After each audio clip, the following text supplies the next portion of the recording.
What's the most hurtful thing you've overheard about yourself by accident? Part 1. We all know the obvious truth. Not everybody can like us. But you know how they say that ignorance is bliss?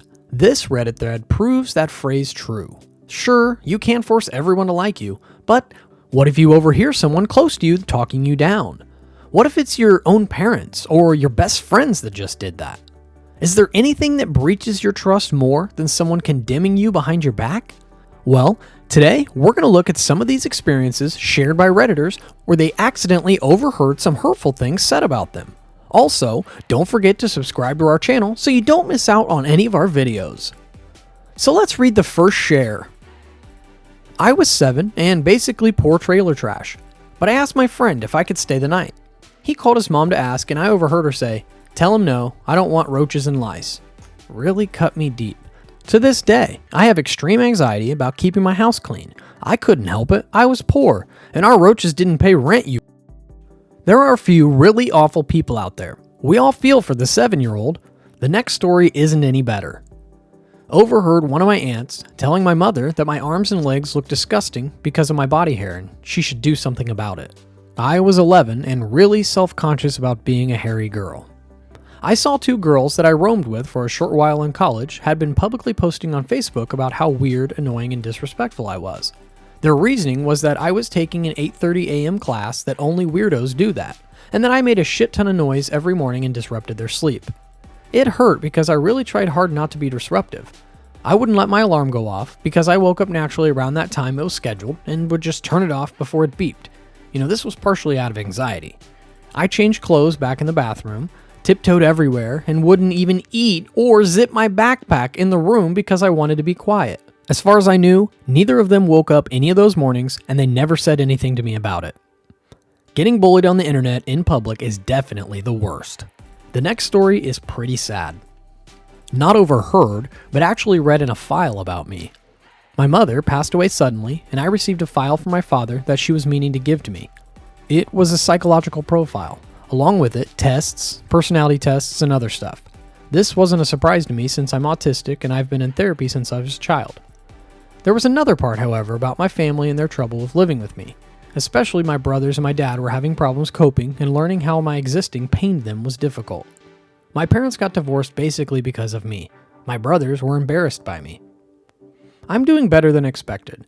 I was never supposed to be living on my own. There was talk about assisted living or even in an institution, but somehow I managed to leave home as soon as I got 18. I got married, had kids, and even though I struggle a lot, I get by. I even have a relationship with all my brothers, even though they still have trouble treating me as an adult. It's like always thinking everybody knows you're retarded except you, and then finding out it's true. At my first internship, I overheard one of my supervisors ask the others if I was genuinely mentally handicapped. That hurt. Edit. Yes, she 100% meant what she said, but not in a compassionate way. She not only insulted me, but insulted the undergrad program that I came from for sending her someone so incompetent. Nothing I did or didn't do justified her behavior. For example, she'd ask my opinion, then laugh in my face when I gave it. Or tell me a meeting was in one room when it was in another, and then snap at me for not being in the right place. That was 10 years ago. Now I have a few degrees and am happily employed in the same field at a company that values me. At least good to know the story has a happy ending. If another nurse had been taking care of him, he'd be alive right now. Spent the entire night running around trying to stabilize a patient, and my bitch of a coworker sat there talking shit with my other bitch of a coworker, loudly talking about how incompetent I was the entire time. Neither of them lifted a finger to help. When the patient crashed, both of them magically disappeared, and it was nurses from the other side of the hallway who came to help with the code. They came after all was said and done, and then I overheard one of them say that. Then they proceeded to tell the unit manager I was incompetent and crying at the bedside. Thankfully, neither of them work on the unit anymore. I phoned my friend and asked him if he wanted to hang out. I was maybe 10. He said he had to ask his mom. I heard him say, "My name wants to do something, but I don't want to see him." I guess he either thought the phone was muted or he did a shitty job at muffling it or something. Then he came back to the phone. "Sorry, my mom said I can't." He was a terrible friend over the years. The next story shows how easy it is for insecurities to creep in at a young age. In the 8th grade, I had the highest GPA in my class, so I got to recite the Pledge of Allegiance at graduation. At our rehearsal, I was walking up to the mic. I overheard a classmate whisper to his friend. Out of the whole grade, they had to pick a kid with the most annoying voice. It's a decade later, and I still shrink into insecurity when I remember it. Just 5 minutes ago. My coworker told me that my other coworker told her she'd quit immediately if I got hired onto the position they're currently at. Up until this point, I thought this girl and I were best friends. I even shared my Netflix password with her. Hope she changed her Netflix password after this. Overheard my mom telling my aunt that she hated me as a person. I was 13. Isn't it scary to realize that a few hurtful comments is enough to change even strong friendships to being just strangers? Read the next one and you'll know why. I had just moved into my dorm for the second year of college. My roommate was my best friend since 9th grade. My stuff hadn't arrived yet, and it was time to register, so I asked him if I could use his computer. He said sure. I sat down. He had AIM open to a conversation with another friend of ours. I didn't scroll up, but I saw what was on visible at the screen. They were talking about how weird I was and how awful it would be rooming with me. I closed it so he wouldn't realize it later I'd seen it, registered, and left. We still lived together that year, but we didn't hang out at all. We just cohabited. I never asked him to hang out as friends, and he never asked me. Move-out day that year was the last time we spoke, and that was over 10 years ago. We chatted every day for 6 years, and then we haven't spoken since. I still don't know if I did or said something to flip on how he felt about me, or if he really liked me to begin with. The possibility of the latter really up your future friendships. Hell, the former does too. Knowing apparently you're capable of unknowingly saying or doing something to throw away a 5-year friendship. I think this was in 9th grade. A girl I had a crush on, but hadn't really talked to at all, was moving away. A few days before she moved, I overheard her saying, "Yeah, I'll pretty much miss everyone, but I'll tell you the one person I won't miss, my name." That kinda sucked. Heard my mom complain about the Christmas gift I gave her a few years back. Seems small, but I don't know, it just hurt.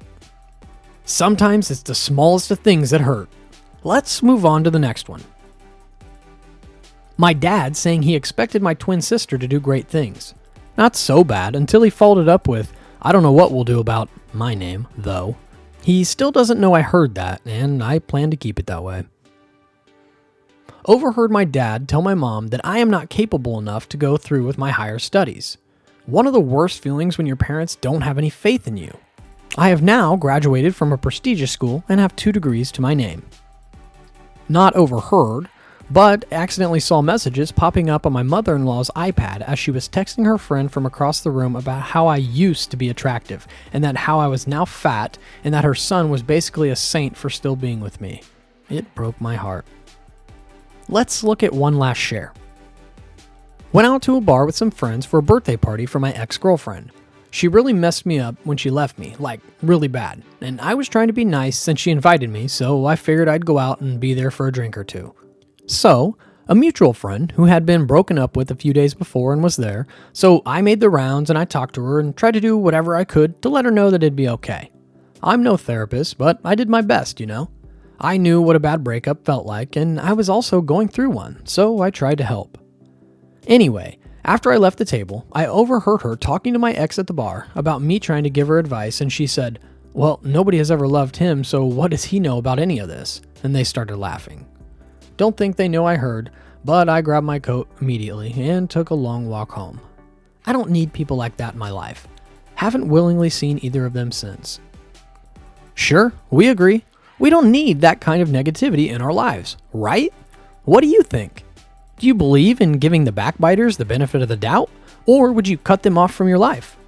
Comment down below how you would respond if you overheard someone despising you behind your back.